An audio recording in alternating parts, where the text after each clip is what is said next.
Ačiū, kad domitės teatru, nes šis teatras visuose vadovėliuose, kokie dabar yra išėję, visur yra jo neteisingai datuojama pradžia.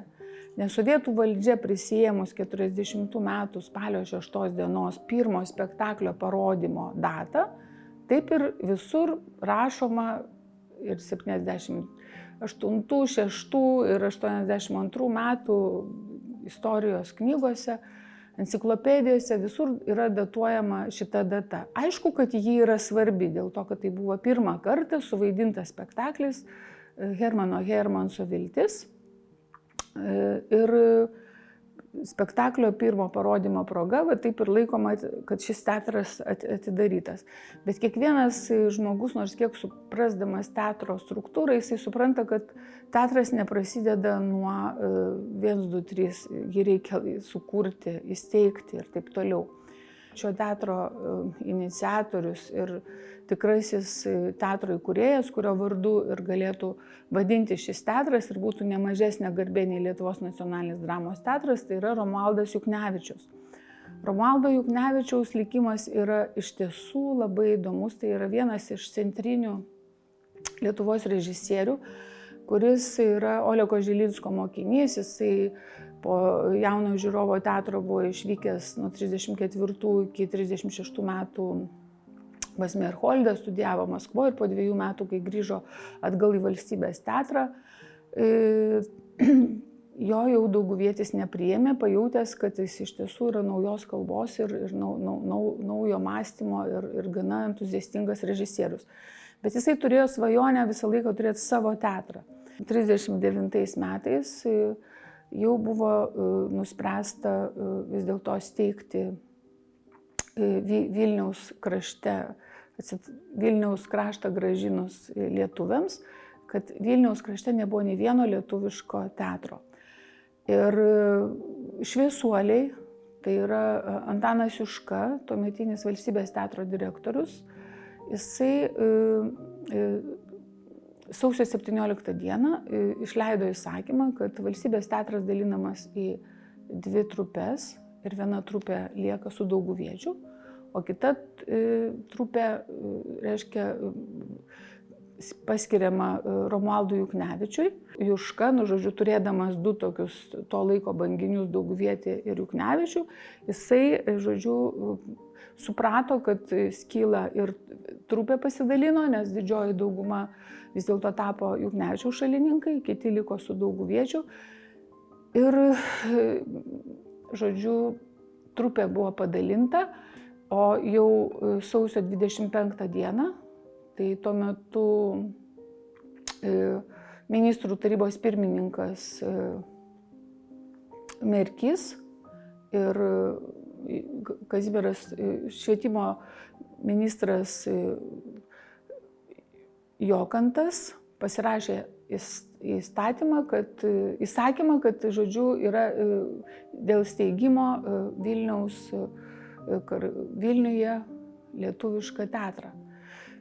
Bet, kaip žinia, birželio mėnesį sovietai, okupacija ir buvo sustabdyta visa šita, kaip sakyti, idėja, bet tuometinis Antanas Venclova, žodžiu, su Justu Paleckiu, jie vis dėlto suprato, kad reikalingas Vilniaus miesto teatras ir jisai taip ir buvo įsteigtas kaip Vilniaus miesto teatras ir paskiriant Romualdą Juknevičių, kadangi jau buvo per 7 mėnesius su 9 spektakliai paruošti. Buvo, reiškia, Juknevičius kaip tikras menininkas rūpinosi ne kuo kitu, o repertuaru. Šįmet sausio 25 dieną galima šitą teatrą tikrai datuoti, švenčiant jo tikrąjį jubiliejų, tai yra 85 metai.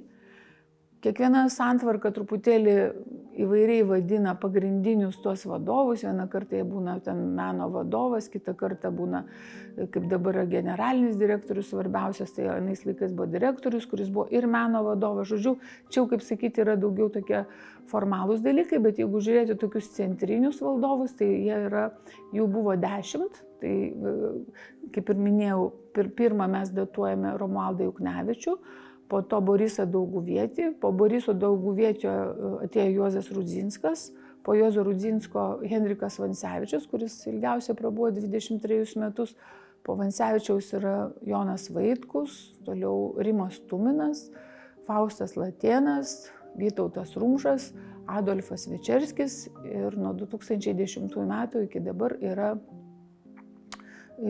Martynas Budraitis.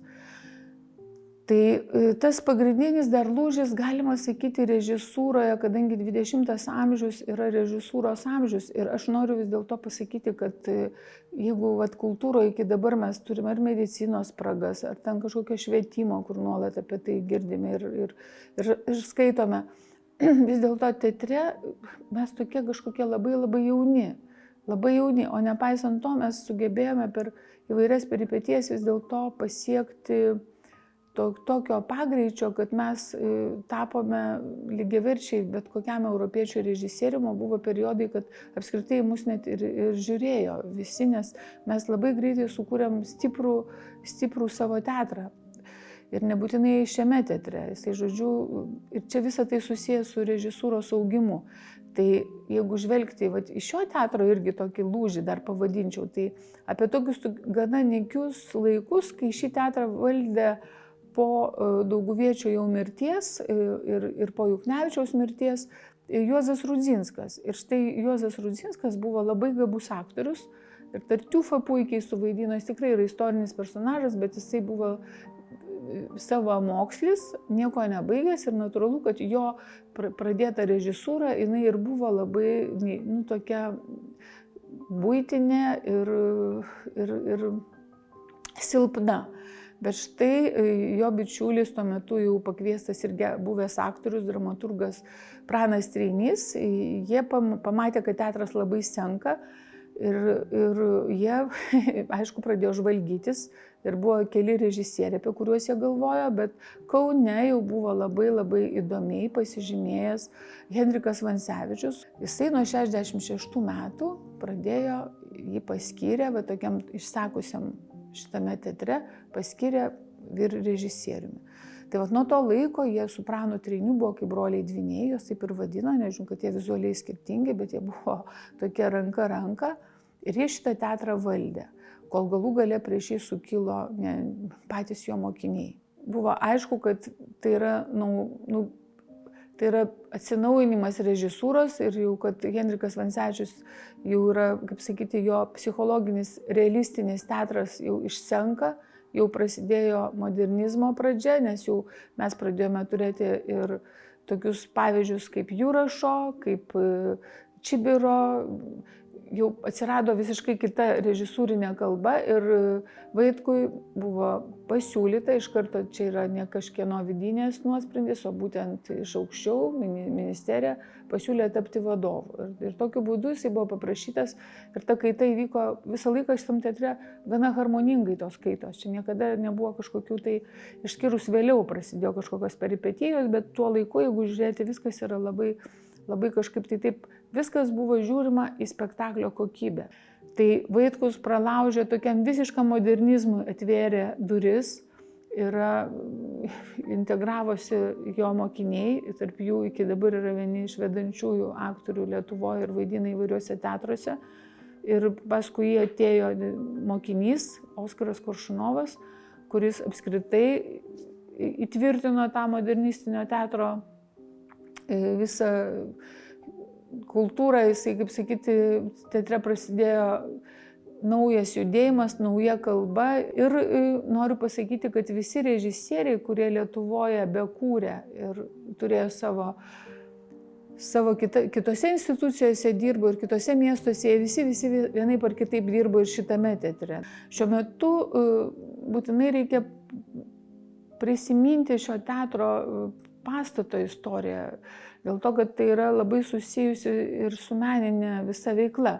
Tai pirmiausia, kaip ir grįžtu į pradžią sakydama, kad teatro veikla prasidėjo nuo 40 iki 51 metų vyko Basanavičiaus 13, buvusiam Pohuliankos teatre, kuris beje irgi labai įdomus, nes tas teatras glaudė įvairius, teatrus ir buvo ir jaunimo teatras, ir operos teatras, ir buvo mūsų teatras ten net 2 kartus gyveno, nes kai uždarė Nasvyčių rekonstrukcijai teatrą, mes vėl tenai kraustėmės. Ir tuo metu dar buvo opera, tai dar aš tų senųjų darbuotojų, kurie jau dabar nedirba, ar klausdavau, kokį jūs uždanga, ką simbolizavo uždanga. Sakė, mes nesipešėm, darbininkai labai sutikdavo, po sukamą sceną sėdėdavo ir bičiuliaudavosi, ir šitas teatras spektaklius rodė po rūtą, kuri, reiškia, simbolizuoja operos ir baleto teatro simbolių,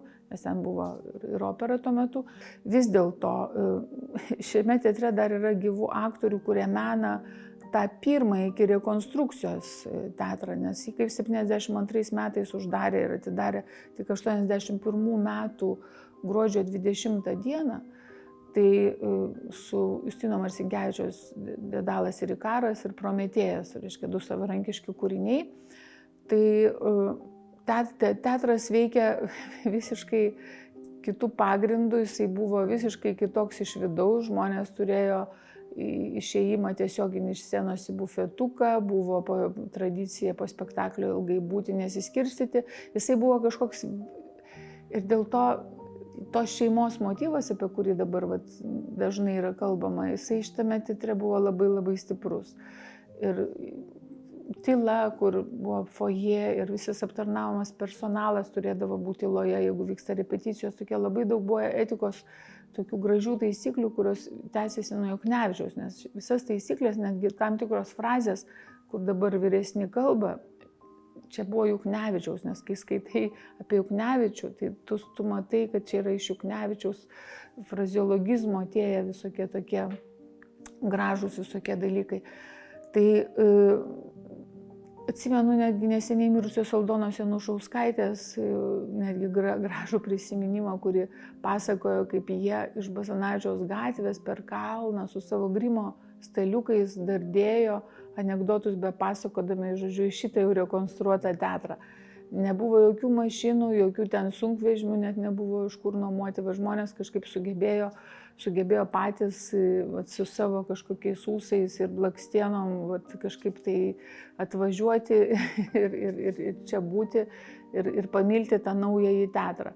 O teatras, jisai, galima pakalbėti truputėlį pagreitintai, kad, žodžiu, jisai iš senojo Liutnės teatro apsisuko 180 laipsnių kampu, kad būtų patogiau dekoracijas išvežti ir gastroliuoti, nes mes dabar, kur yra žiūrovų salė, čia senoviai buvo scena, o, žodžiu, apsisuko visas šitas.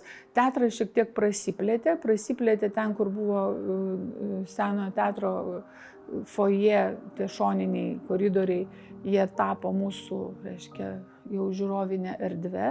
Ir ten dabar telpa 673 žiūrovai po antrosios rekonstrukcijos, kuri, nors didžiosios salės mes nelietėm, tik tai technika smarkiai patobulėjo, bet pati architektūrinė prasme šita erdvė liko tokia, kokia Nasvyčių buvo surekonstruota, o šitoji erdvė, kur dabar yra didysis foje, tai čia buvo, grįžtant į pirmąjį teatrą, čia buvo laukas, vidinis kiemas ir daug yra istorinių nuotraukų, kur yra ir pirmasis, ir antrasis rašytojų suvažiavimas, vyksta garsieji rašytojai Lietuvos, jie visi stovi, būriuojasi, fontanėlis, rožynai, suoliukai, yra tai, ko reikia labai teatro žmonėm ir apskritai kultūros žmonėm. Ir šitoji dalis, kur dabar žvelgia į mūsų mūzos, tai čia buvo tie patys vartai, kurie renesansinį pastatą, žodžiu, Montvilos ir Montvilos amatų draugijai statytą pastatą, kuriame dabar yra Nacionalinio teatro kasos, apjungiantis šitie sujungiantis vartai. Juos galima rasti mažą dalį, kur yra išlikusi dabar prie Vilniaus banko. Vat, jeigu eiti gilin link Vilniaus gatvės, vat, yra gražus vartai, tai čia yra tik mažoji dalis, o tie didieji vartai, per kuriuos vaikščiojama buvo į šitą teatrą ir į tą kiemą, buvo būtent čia. Bet vėlgi, grįžtant į tuos politinius ir nepolitinius dalykus, tai pavyko tuometiniai valdžiai susitarti su miesto vykdomuoju komitetu, kad tie keli gyventojai, kurie buvo, kur dabar yra, pavyzdžiui, teatro administracinės patalpos, ar ne, tai čia dar buvo ir gyvenamieji žmonės gyveno, pavyko įkalbėti, kad juos iškeldintų, jiem reiškia nupirktų kitus butus ir čia atiduotų tas patalpas teatrui. Ir tada Nasvyčiai sugalvojo, kadangi čia praplėtė erdvę į plotį, padidino, nes anksčiau buvo tik tai 500 vietų salė, o padidėjo smarkiai tų vietų. Ir šitą erdvę, kuri irgi buvo skirta kaip ir kiemui, jie pagalvojo, kad Lietuvoje atšiaurus pakankamai klimatas ir visas teatrinis sezonas vyksta žiemą, jį galima apgaubti gaubtu. Tai mes matome tuos stiklinius gaubtus, tai čia yra toksai jungiamasis dviejų skirtingų pastatų. Ir mes tiesiog šitas teatras pradėjo valdyti tikrai labai svarbius objektus.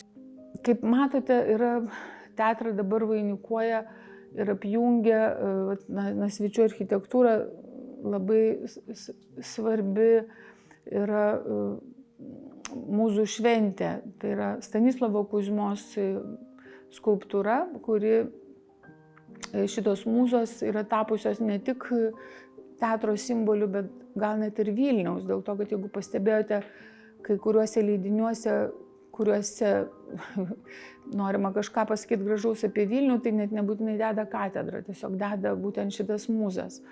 Ir šitas pastatas yra dar dėl ko labai įdomus. Jisai sukurtas taip, kad visi trijų sričių žmonės buvo sujungti į vieną dar neprasidėjus rekonstrukcijai. Jie kūrė visi kartu, jie reiškia tiek draugiškai bendravo, kad interjeras ir eksterjeras buvo kaip vienis. Ir šiuo atveju tas pastatas toks modernistinis ir yra. Jisai, kaip sakyti, kai buvo Neringa, paštas ir kitas objektas, šitas teatras, jie tokie tapo, kultūrinė visuomenė labai laukia. Vat aš su restauratorė garbinga Šita Lukšienė kažkada kalbėjau, tai iš tiesų, kol jį statė, visi laukia kaip didžiulio įvykio, nes tuo metu baisiai buvo žiauru. Iš tiesų, šitoje gatvėje buvo tik tai viena konservatorija, po to tenai kita Dzeržinskio konservatorija vadinama šalia, ten viena kavinė ir teatras, nieko nebuvo, tai dėl to tiem žmonėm teatras buvo reikalingas kaip duona. Ir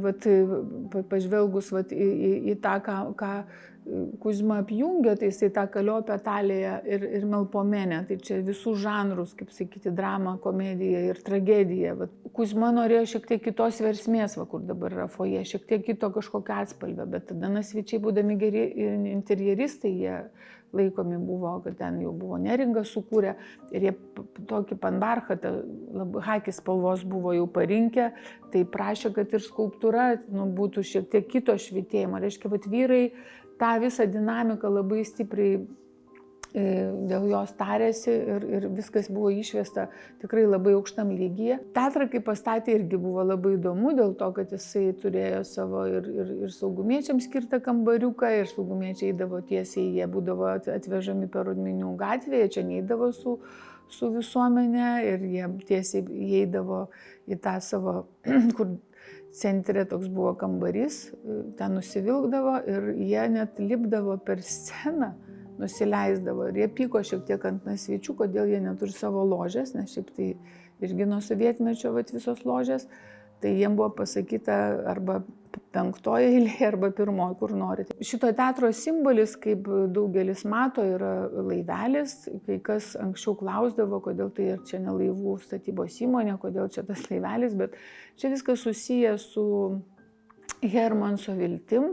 Tai yra apie neturtingą olandų žvejų kaimelį ta pjesė ir kažkaip tai būtent iš spektaklio scenovaizdžio, žodžiu, tai susiję su spektaklio logotipas kilęs su pirmoju parodytu spektakliu, tai jisai vat iki dabar plaukia.